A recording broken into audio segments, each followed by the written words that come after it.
ये डरना क्यों है? अगर भारत आजाद है, हम टैक्स पे करते हैं, जिस टैक्स से इनको तनख्वाह मिलती है मुलाजमों को, वो मुलाजिम उठ के कैसे यहाँ पे हमारे खिलाफ बात करेगा? वो टैक्स लेके वो जो मुलाजिम है वो कैसे हमारे खिलाफ ही हमको मार पिटाई करेगा? कोई भी पुलिस वाला हो क्यों मारपीट करेगा गरीब के साथ? कोई भी एडमिनिस्ट्रेशन में हो क्यों मारपीट करेगा किसी के साथ? क्यों धक्के मारेगा? कोई तहसीलदार हो, आज के टाइम देखो, कोई पटवारी होता है, नॉर्मल पटवारी, कितनी बार आपने पटवारी यहाँ पे देखा? कितनी बार आपने यहाँ नायब तहसीलदार देखा? कितनी बार आपने इस एरिया में तहसीलदार देखा? कि वो क्यों नहीं आता है? क्योंकि यहाँ का एमएलए उसके मिलके 500 रुपए डोमिसाइल, 500 रुपए आरबीए, 500 रुपए एसटी, 500 रुपए कुछ और सर्टिफिकेट, 500 रुपए का फर्ज, 1000 रुपए का फर्ज, यही चीजें होती है। लेकिन ये सिस्टम तब खत्म हो जाएगा, ये सिस्टम तब चेंज होगा जब आप बदलेंगे, और जो आपका लीडर होगा, आपका रहबर होगा, आप नौजवानों को उठाओ। हमारे रहबर सर आप हो, हम आपकी वजह से लड़ना सीख रहे हैं। सच बोल रहा हूँ। ना नहीं, आपकी वजह से हमने सीखा बात करना। हम नहीं कर रहे किसी से बात। हमारे साथ जुल्म होता था, हम किसी के साथ नहीं, बिल्कुल नहीं लड़ पाते थे। लेकिन जब से आपने बोलना सीखा है सर, हमने आपसे सीखा है। मैं कहता हूँ सारे के सारे सड़क पे आके लड़िए। मैं जिम्मेदार हूँ, मैं खड़ा हूँ। कोई पुलिस ले जाएगा, मैं खड़ा हूँ। कोई भी डीसी कुछ काम करेगा, मैं खड़ा हूँ। आकिब शाह उसके पीछे खड़ा है। लेकिन बात सच्चाई की होनी चाहिए, बात हक की होनी चाहिए, हक के साथ खड़े होने की बात होनी चाहिए। अगर कोई वीडियो चोर है, उसको बोलो वीडियो चोर है। अगर कोई तहसीलदार चोर है, उसको बोलो तहसीलदार चोर है। क्यों नहीं बोलोगे? इसमें डरने की क्या बात है? कोई आपका सरपंच चोर है, उसको सरपंच को बोलो वो चोर है। अगर गरीब के लिए पैसा आता है तो सरपंच क्यों खाएगा? अगर डीलर के पास राशन आता है तो वो डीलर राशन खुद को क्यों खा रहा है? वो डीलर बीपीएल वाले को एपीएल में राशन क्यों दे रहा है? और बीपीएल कार्ड वाले को, अंत्योदय कार्ड वाले को बीपीएल बना रहा है, बीपीएल वाले को एपीएल बना रहा है, गुंडागर्दी कर रहा है। वो गुंडागर्दी खत्म करनी है। लेकिन सबसे पहले हमें हक के साथ खड़े होना पड़ेगा। सबसे पहले हमें खुद ये करप्शन दिमाग से निकालना पड़ेगा कि पटवारी अगर 1000 रुपए मांग रहा है, 1000 रुपए नहीं देना है, आकिब शाह को फोन करना है। अगर कोई पटवारी, कोई डीलर 1000 रुपए मांग रहा है, 5000 मांग रहा है, पहले आकिब शाह को फोन करना है। फिर मैं जानू और वो तहसीलदार जाने, वो बीडीओ जाने और वो डीसी जाने। लेकिन आपको ये करना है कि ईमानदारी से खड़े होना है। अपनी ईमानदारी से इस सिस्टम को खत्म करना है। ईमानदारी खुद में लाओगे तब जाके एक पटवारी है, उसके पास सरकार ने लिख के दिया, फाइनेंशियल कमिश्नर रेवेन्यू ने, कि 10 दिन के अंदर तुझे इनकम सर्टिफिकेट देना है, 10 दिन के अंदर एसटी का सर्टिफिकेट देना है, 10 दिन के अंदर आरबी का सर्टिफिकेट देना है। पब्लिक में आके प्रोटेस्ट करो, आपका अधिकार है, आपका हक है। और सबसे बड़ा चीज, आपके पास जो वेपन है, भाई ने खुला फोन है, आप फोन को कंटिन्यू खुला रखो। अगर आप चोर नहीं है तो फोन खुला रखे। हम डीसी ऑफिस जाते हैं, वो कहते हैं फोन बंद करो। क्यों? क्योंकि डीसी चोर है। अगर हम किसी सुप्रीटेंडेंट के दफ्तर में जाते हैं, किसी अस्पताल में जाते हैं, किसी और जगह जाते हैं, तो वहां कहते हैं फोन बंद करो। क्यों? क्योंकि वो चोर हैं। अगर मोदी कहता है ट्रांसपेरेंसी, अगर मोदी कहता है अकाउंटेबिलिटी, तो ये ट्रांसपेरेंसी यहाँ पे क्यों नहीं है? अगर सुप्रीम कोर्ट अपनी सारी चीजें ऑनलाइन कर सकता है, तो डीसी अपनी वहां पे जो काम करते हैं वो ऑनलाइन क्यों नहीं हो सकता है? यहाँ का वीडियो क्यों नहीं वीडियो उठाने देगा? यहाँ का तहसीलदार वीडियो क्यों नहीं उठाने देगा?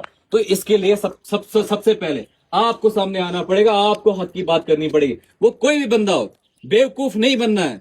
कोई भी बंदा हो, आपको खड़े होना है, आपको नौजवानों को खड़ा होना पड़ेगा। आज के बाद एटलीस्ट अपने अधिकारों को बोलो, ये हमारे अधिकार है, आप हमें छेड़ नहीं सकते, आप हमारे हकूक को ले नहीं सकते।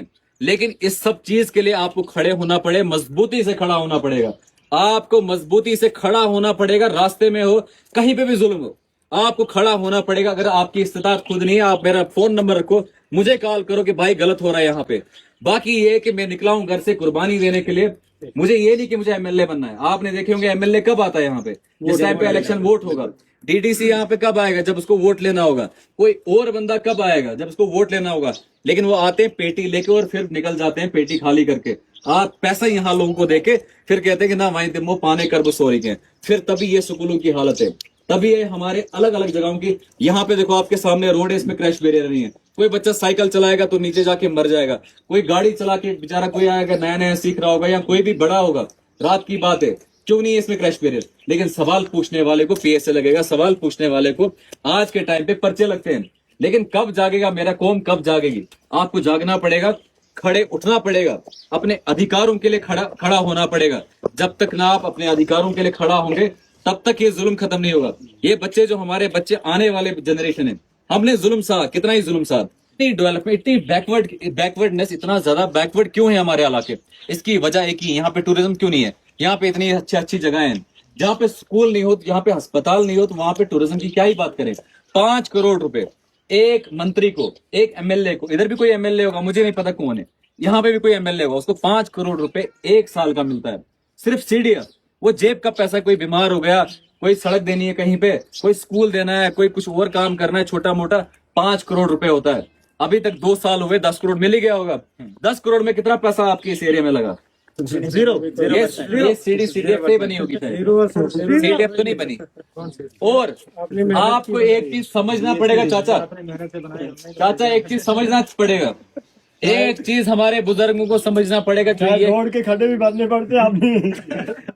सब आप बुजुर्गों को, आप जो हमारे बुजुर्ग रहे हैं, इनको एक चीज समझना पड़ेगा, क्योंकि शिक्षा नहीं थी उस टाइम, पढ़ाई नहीं थी उस टाइम, लेकिन आज के टाइम पे आपको समझना पड़ेगा।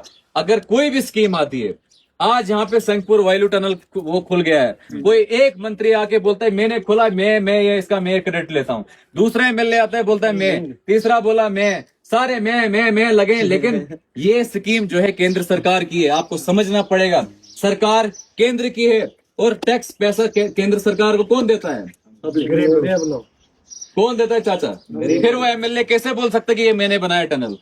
प्रधानमंत्री ग्राम सड़क योजना 2000 की स्कीम है, क्या कोर्ट में आज रोड है? बिल्कुल नहीं ना है, लेकिन होना चाहिए था रोड, क्योंकि सरकारी सेंट्रल स्कीम थी। सेंट्रल स्कीम ने हमारे जेबों से एक्स्ट्रा पैसा लिया।